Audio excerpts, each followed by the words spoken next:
you need to know factors.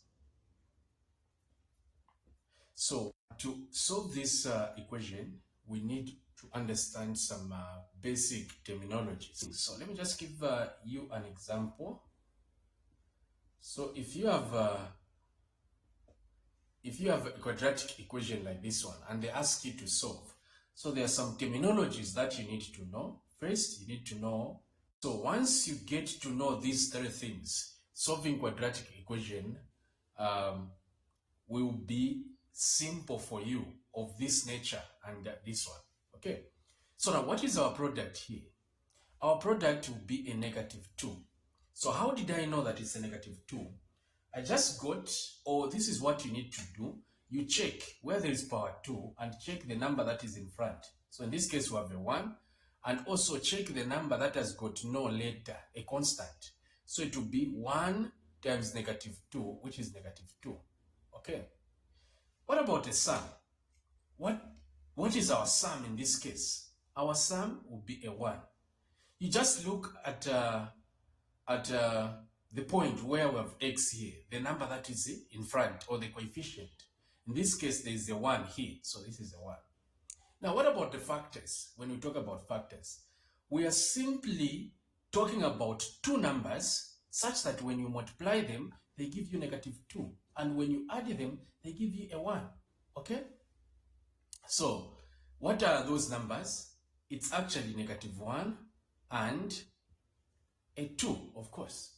So when we say -1 times 2, it's giving us a -2.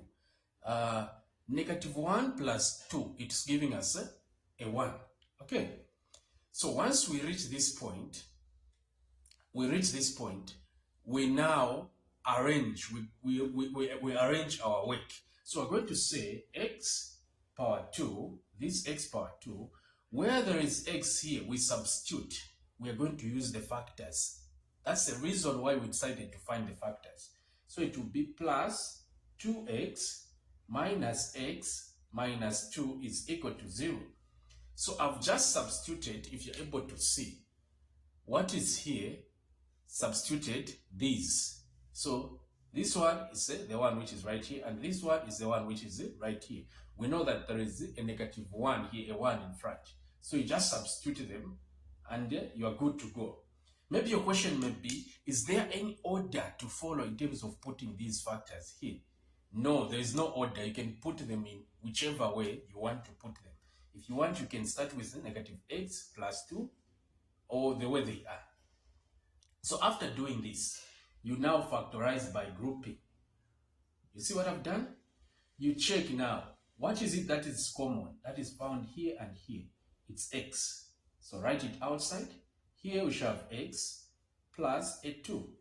You see, this is what we remain with. When you factor out x, here we remain with x, here you remain with 2. X and x will cancel. Here we remain with only 1x.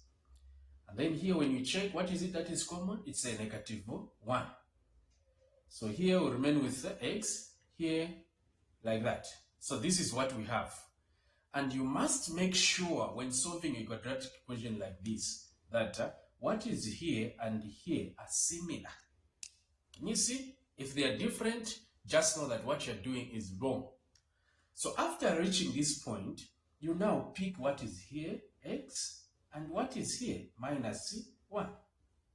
Write it inside. You see, we have these two. This one, forget about it. Pick the one which is here,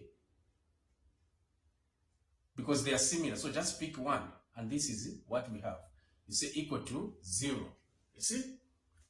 So now, from this point, you say x minus 1 is equal to 0, or x plus 2 is equal to 0. Just get this equal to 0, or this equal to 0. Okay. Next, you solve. You shall have x is equal to a 1. This one will come this side, it will be equal to the 1. Here, this one will come this side, it will be equal to -2. So these are the two solutions for the example you have right here. Now, let's try to apply all these steps to this one, okay? And see how it will look like. So I'm going to